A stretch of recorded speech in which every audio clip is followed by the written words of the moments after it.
വാസുദേവായ. ഓം നമോ ഭഗവതേ വാസുദേവായ.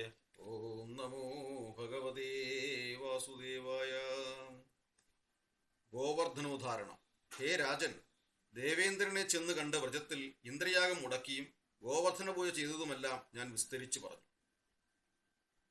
രോഷം പൂണ്ട ഇന്ദ്രൻ പ്രളയകാലത്ത് മാത്രം അഴിച്ചുവിടാറുള്ള സംവർത്തക മേഘങ്ങളെ നിയോഗിച്ച് പല വലിപ്പത്തിലും നിറത്തിലും ഉണ്ടായിരുന്ന വിചിത്രങ്ങളായ മേഘഗണം ശക്തിയായി വർഷിക്കാൻ ആരംഭിച്ചു.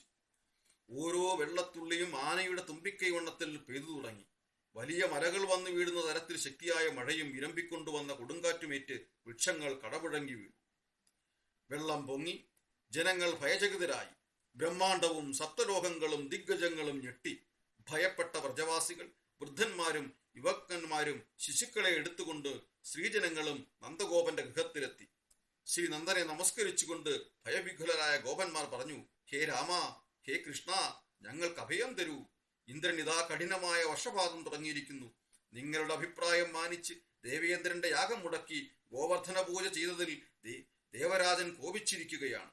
വ്യസനത്തോടെ വിലപിക്കുന്ന ഗോകുലവാസികളായ ഗോപാലന്മാരെയും പശുക്കളെയും കുട്ടികളെയും കണ്ട് കരുണാർദ്രനായ ഭഗവാൻ പറഞ്ഞു: ഒട്ടും ഭയപ്പെടാതെ എല്ലാവരും ഗോവർദ്ധന പാർശ്വത്തിലേക്ക് നീങ്ങുവിൻ. ഗോവർദ്ധനൻ നമുക്ക് അഭയമരുളും. ഇങ്ങനെ പറഞ്ഞുകൊണ്ട് ഭഗവാൻ എല്ലാവരെയും കൂട്ടി ഗോവർദ്ധന സമീപം ചെന്നു. ആ പർവ്വതത്തെ പുഴക്കി ഒരു കൈയിലെടുത്ത് പൊക്കിപ്പിടിച്ചു കൊണ്ടു നിന്നു. അങ്ങനെയുണ്ടായ ഗർത്തത്തിൽ ഗോപീഗോപന്മാരും പശുക്കളും ഭയലേശമേന്യ സ്വൈരമായി താമസിച്ചു കൊള്ളുവാൻ ഭഗവാൻ നിർദ്ദേശിച്ചു. ഗോവർദ്ധനവുമൊത്ത് അവരെല്ലാം ആ ഗർത്തത്തിലെത്തി പ്രവേശിച്ചു.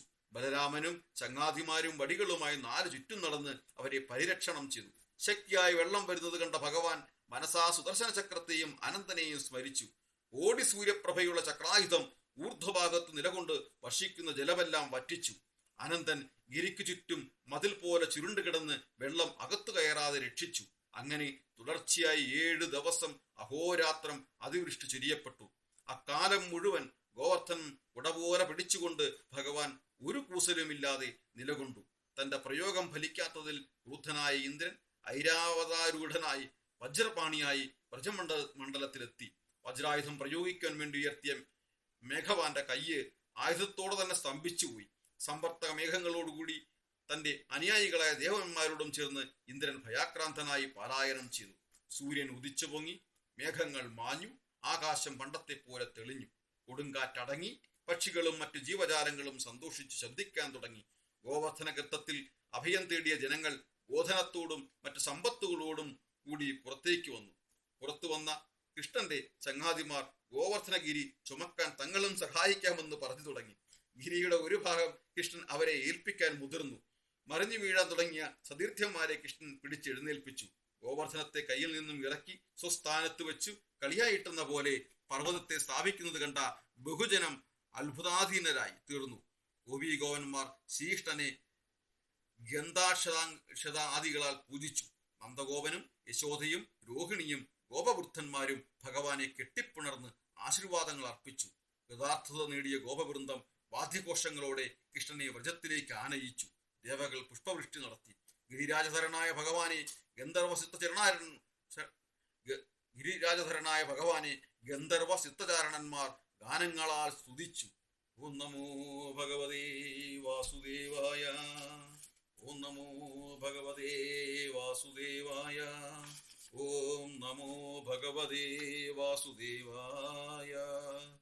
ഗോവർദ്ധനോദ്ധാരണായ ഗോവിന്ദായ ഗോകുല നിവാസായ ഗോപാലായ ഗോപാലപതയേ ഗോപീജനഭാർത്രേ ഗിരിഗജോധാർത്രേ കരുണാനിധയേ ജഗദ്വിധയേ ജഗന്മംഗളായ ജഗന്നിവാസായ ജഗന്മോഹനായ കോടിമന്മഥമന്മഥായ വൃഷഭാനുസുതാവരായ ശ്രീനന്ദരാജകുലപ്രദീപായ ശ്രീകൃഷ്ണായ പരിപൂർണതമായ തേ അസംഖ്യ ബ്രഹ്മാണ്ഡപതയേ ഓരോഗഥാമധിഷ്ണാധിപതയേ സ്വയം ഭഗവതേ സബലായ നമസ്തേ നമസ്തേ.